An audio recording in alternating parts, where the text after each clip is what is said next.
ମାନେ ପରୀକ୍ଷା ଆଉ ଅଳ୍ପ ଦିନ ରହିଲା। ଯେତେ ନମୁନା ପ୍ରଶ୍ନପତ୍ର ପ୍ରାକ୍ଟିସ୍ କରିବା ସେତିକି ମାର୍କ ବଢ଼ି ବଢ଼ି ଚାଲିବ। ତାହେଲେ ତମେ ଏଇଥିରୁ ଜାଣିଦେବ ଯେ ତମ ପରୀକ୍ଷାରେ କେତେ ମାର୍କ ରହୁଛି। ଏଇ 50ଟା କୋଶ୍ଚିନ୍ରୁ ତମେ କେତେ ମାର୍କ ଠିକ୍ କରୁଛ।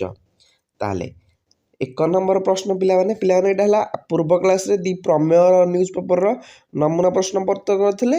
ଏଇଟା ହେଲା ଦି ସମାଜ ନ୍ୟୁଜ୍ ପେପରର କ'ଣ ନମୁନା ପ୍ରଶ୍ନପତ୍ର। 1 ନମ୍ବର କାନ୍ତକବିଙ୍କ ରଚିତ କରୁଣାର ସଂଯୁକ୍ତ ଶ୍ରେଷ୍ଠ ଗଳ୍ପଟିର ନାମ କ'ଣ? ତା ନାମ ହେଉଛି ବୁଢ଼ା ଶଙ୍ଖାରି। 2 ନମ୍ବର କାନ୍ତକବିଙ୍କ ଅଲଣା ପୁରାଣ କେଉଁ ପ୍ରକାର କବିତା? ଅଲଣା ପୁରାଣ ହେଉଛି ହାସ୍ୟ ଉଦ୍ଦୀପକ କବିତା।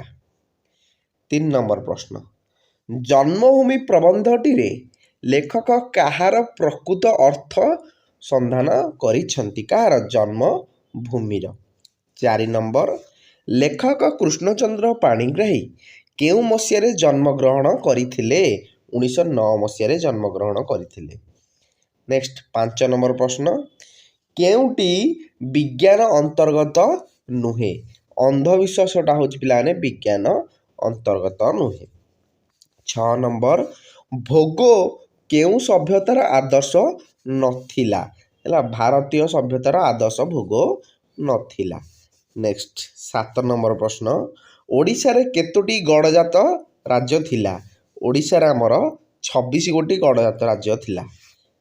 ନେକ୍ସଟ 8 ନମ୍ବର କ୍ୱେଶ୍ଚିନ୍ ଦେଖିବା ରୁଷ ସରକାର ପ୍ରତ୍ୟେକ ସୋଭିଏତରେ ଲୋକମାନଙ୍କୁ କେଉଁ ଅଧିକାର ଦେଇଛନ୍ତି?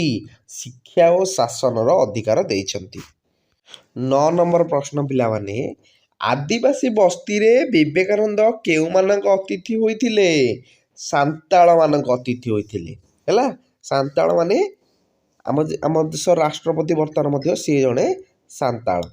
10 ନମ୍ବର ଭୋକିଲା ପେଟରେ ଧର୍ମ ଅନାବଶ୍ୟକ ଏହି ଉକ୍ତିଟି ନରେନ୍ କାହାଠାରୁ ଶୁଣିଥିଲେ? ଶ୍ରୀରାମକୃଷ୍ଣଙ୍କ ଠାରୁ ଶୁଣିଥିଲେ। 11 ନମ୍ବର ପ୍ରଶ୍ନ ପିଲାମାନେ ଦୈନିକ ସମ୍ବାଦପତ୍ର ସମାଜର ପ୍ରତିଷ୍ଠାତାଙ୍କ ନାମ କ'ଣ? ଗୋପବନ୍ଧୁ ଦାସ। 12 ନମ୍ବର ନବଯୁଗ ସାହିତ୍ୟ ସଂସଦ କେବେ ପ୍ରତିଷ୍ଠା ହୋଇଥିଲା? 1935 ଡିସେମ୍ବରରେ ପ୍ରତିଷ୍ଠା ହୋଇଥିଲା। ନେକ୍ସଟ 13 ନମ୍ବର କ୍ୱେଶ୍ଚିନ୍ କୃତବର ଶବ୍ଦର ଅର୍ଥ ଉକ୍ତ କବିତାରେ କ'ଣ ଅଟେ? ଏହାର ଅର୍ଥ ବିଦ୍ୱାନ। 14 ନମ୍ବର ଦେଖିବା କେଉଁମାନେ ଉତ୍କଳ ଜନନୀଙ୍କ ମୁକୁଟ ଅଟନ୍ତି? କବିକୁଳ ମାନେ। 15 ନମ୍ବର ଭୀମଙ୍କର ଦ୍ୱିତୀୟ ସିଂହନାଦ ରଡ଼ିରେ କେତେ ଯୋଜନ ପର୍ଯ୍ୟନ୍ତ ଆକାଶ କମ୍ପି ଉଠିଲା? 6 ଲକ୍ଷ ଯୋଜନ ପର୍ଯ୍ୟନ୍ତ ଆକାଶ କମ୍ପି ଉଠିଲା। 16 ନମ୍ବର ମାନଗୋବିନ୍ଦ କାହାର ଭୁଜଦଣ୍ଡକୁ ପେଲି ଦେଇଥିଲେ? କାହାର? ଲକ୍ଷ୍ମୀଙ୍କର। 17 ନମ୍ବର ପ୍ରଶ୍ନ ବିହାୟସ ଏ ଶବ୍ଦର ଅର୍ଥଟିକୁ ବାଛ। ଏହାର ଅର୍ଥ ହେଉଛି ଆକାଶ। 18 ନମ୍ବର ରାବଣ କେଉଁ ପ୍ରବୃତ୍ତିର ଥିଲା? ରାବଣ ଅସୁର ପ୍ରବୃତ୍ତିର ଥିଲା। 19 ନମ୍ବର ପାପ କେଉଁ ରୂପ ଧାରଣ କରି ଅଜ୍ଞାନ ମନୁଷ୍ୟକୁ ଆକର୍ଷଣ କରେ? ପାପ ଏଇଟା ହେଲା ଆମର ହେଇଯିବ ରମ୍ୟ ରୂପ ଧାରଣ କରି। ରମ୍ୟ ରୂପ ଧାରଣ କରି କ'ଣ ଅଜ୍ଞାନ ମନୁଷ୍ୟକୁ ଆକର୍ଷଣ କରେ। 20 ନମ୍ବର ତରଙ୍ଗେ ଦୋହଲି ଦୋହଲି କ'ଣ ଆସେ? ତରଙ୍ଗ ଦୋହଲି ଦୋହଲି ବୋଇତ ଆସେ। 21 ନମ୍ବର ପ୍ରଶ୍ନ ପିଲାମାନେ ପ୍ରକୃତି କି ପ୍ରକାର ଭାବରେ ସୀତାଙ୍କୁ ସ୍ୱାଗତ କରୁଛନ୍ତି? ସ୍ୱଭାବ ସୁଲଭ ଭାବରେ। 22 ନମ୍ବର ପ୍ରଶ୍ନ ବେଦର ପ୍ରଥମ ଶବ୍ଦ କ'ଣ? ବେଦର ପ୍ରଥମ ଶବ୍ଦ ହେଉଛି ଓମ୍। ହେଲା ତାପରେ 23 ନମ୍ବର କେଉଁ ପର୍ବତକୁ ତରୁଣମାନେ ଚୂର୍ଣ୍ଣ କରିପାରିବେ? ପୀଡ଼ନ ପର୍ବତକୁ। 24 ନମ୍ବର ତନ୍ଦ୍ରାପରଶ ଏହି ଶବ୍ଦଟିର ଅର୍ଥ କ'ଣ? ତନ୍ଦ୍ରାପରଶ ଏହି ଶବ୍ଦଟିର ଅର୍ଥ ଆଳସ୍ୟ। 25 ନମ୍ବର ହସ କଥା ଗୁଡ଼ିକ କେଉଁଠାରେ ଭରି ରହିଛି? ସମୁଦ୍ରରେ ଭରି ରହିଛି। 26 ନମ୍ବର କିଏ ଡେଇଁ ପଡ଼ି ଆଧୁନିକ କ୍ଲିଷ୍ଟ ଅବୋଧ କବିତାକୁ ତନ୍ନ ତନ୍ନ କରି ବିଶ୍ଳେଷଣ କରି ଅନ୍ତର୍ନିହିତ ସାରସ୍ୱତ ପ୍ରକଟ କରନ୍ତି? କିଏ? ପୋଖତ ସମାଲୋଚକମାନେ। ଗ ହେଉଛି କରେକ୍ଟ ଆନ୍ସର। ନେକ୍ସଟ 27 ନମ୍ବର, ଲେଖକ କାଠୁରିଆ ହାତକୁ 2 ଖଣ୍ଡ 2 ଟଙ୍କିଆ ନୋଟ ବଢ଼ାଇ ଦେଇ କେତେ ପଇସା ମାଗିଲେ? 4 ଅଣା ପଇସା ମାଗିଲେ। 28 ନମ୍ବର, କୁରୁବାକି ନିଜେ ଆସନ ଗ୍ରହଣ କରି ଅନ୍ୟମାନଙ୍କୁ କ'ଣ କରିବାକୁ ନିର୍ଦ୍ଦେଶ ଦେଲେ? ବସିବାକୁ ନିର୍ଦ୍ଦେଶ ଦେଲେ। 29 ନମ୍ବର, ମନ୍ଦିରରେ ପୂଜକ କିଏ ଥିଲେ? ମନ୍ଦିରରେ ପୂଜକ ମଧୁ ତିଆଡ଼ି ଥିଲେ। 30 ନମ୍ବର ପ୍ରଶ୍ନ, ଫଲ୍ଗୁ ଏକାଙ୍କିକାଟି ପାଠକ ହୃଦୟରେ କେଉଁ ଭାବ ଉଦ୍ରେକ କରିଛି? କେଉଁ ଭାବ? ଏଇଟା ହେଲା ଆମର କରୁଣ ଭାବ। 31 ନମ୍ବର, ରବି ପଟ୍ଟନାୟକ କେଉଁଠାରେ ଜନ୍ମଗ୍ରହଣ କରିଥିଲେ? ରବି ପଟ୍ଟନାୟକ ମୟୂରଭଞ୍ଜରେ ଜନ୍ମଗ୍ରହଣ କରିଥିଲେ। 32 ନମ୍ବର, ହରିଗୁଡ଼ିଆ କେଉଁଠାରେ ଚା ଜଳଖିଆ ଦୋକାନ କରିଥିଲା? ବସଷ୍ଟାଣ୍ଡ ପାଖରେ ଥିବା ଚାଖୁଣ୍ଡା ଗଛରେ। 33 ନମ୍ବର ପିଲାମାନେ, ରାଜା ନରସିଂହ ଦେବଙ୍କ ମନ୍ତ୍ରୀଙ୍କ ନାମ କ'ଣ ଥିଲା? ତାଙ୍କ ନାମ ଥିଲା ସିବେଇ ସାନ୍ତରା। 34 ନମ୍ବର, ଧରମା କିପରି ତା ଘରକୁ ପ୍ରବେଶ କରିଥିଲା? କାନ୍ଦି କାନ୍ଦି ଘରକୁ ପ୍ରବେଶ କରିଥିଲା। ନେକ୍ସଟ 35 ନମ୍ବର ପ୍ରଶ୍ନ, ନିହାଡ଼ ମୁନରେ ଓଡ଼ିଆ କାରିଗର ଯେପରି ପଥର ଦେହରେ ଜୀବନ ଦେଇଛି, ଏହା କିଏ କହିଛନ୍ତି? ନା କିଏ କହିଛନ୍ତି? ଧରମା କହିଛି। ହେଲା, ଅପସନ୍ ଏ ହେଉଛି correct answer. Next 36 number question ଦେଖିବା,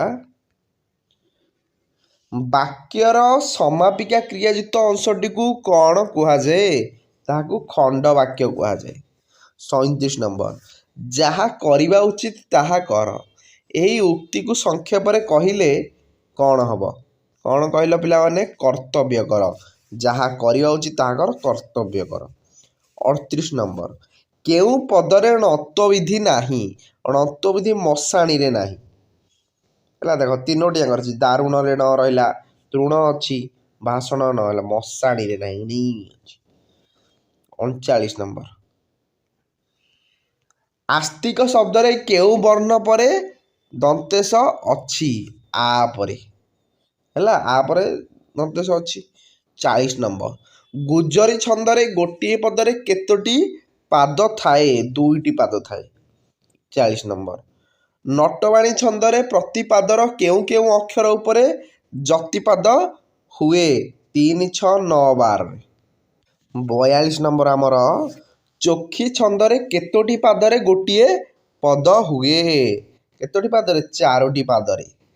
43 ନମ୍ବର, ବଙ୍ଗଳାଶ୍ରୀ ଛନ୍ଦରେ ପ୍ରତି ପାଦର ଅକ୍ଷର ସଂଖ୍ୟା କେତେ?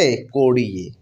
44 ନମ୍ବର, ପ୍ରକୃତ ବସ୍ତୁରେ ଅପ୍ରକୃତ ବସ୍ତୁର ସମ୍ଭାବନା ବା ତର୍କଣା କରାଗଲେ ତାହାକୁ କେଉଁ ଅଳଙ୍କାର କୁହାଯାଏ? ତାହାକୁ ଉତ୍ପ୍ରେକ୍ଷା ଅଳଙ୍କାର କୁହାଯାଏ। 45 ନମ୍ବର, ଅବା ଏହା କେଉଁ ପ୍ରକାର ଶବ୍ଦ? ସେଇଟା ହେଲା ଆମର ଅବା ହେଲା ଉତ୍ପ୍ରେକ୍ଷାବାଚକ ଶବ୍ଦ।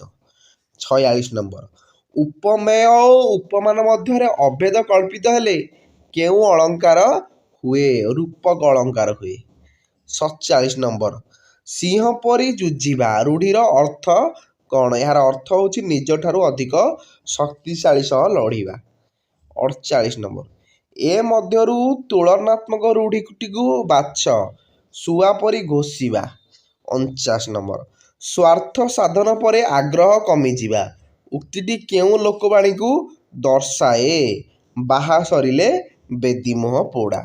50 ନମ୍ବର ଦେଖିବା, ଫୁଲ ଯୋଗୁଁ ସଭା ପଣ୍ଡିତ ଯୋଗୁଁ ଫୁଲ ଯୋଗୁଁ ଗବା ପଣ୍ଡିତ ଯୋଗୁଁ ସଭା ର ଅର୍ଥ କ'ଣ? ଏହାର ଅର୍ଥ ହେଉଛି ଉଭୟ ଶୋଭାବର୍ଦ୍ଧକ, ମାନେ ଗଭାରେ ଫୁଲଟି ଶୋଭା ପାଏ, ହେଲା, ଆଉ ପଣ୍ଡିତମାନେ ସଭାରେ ମଧ୍ୟ ଶୋଭା ପାଆନ୍ତି।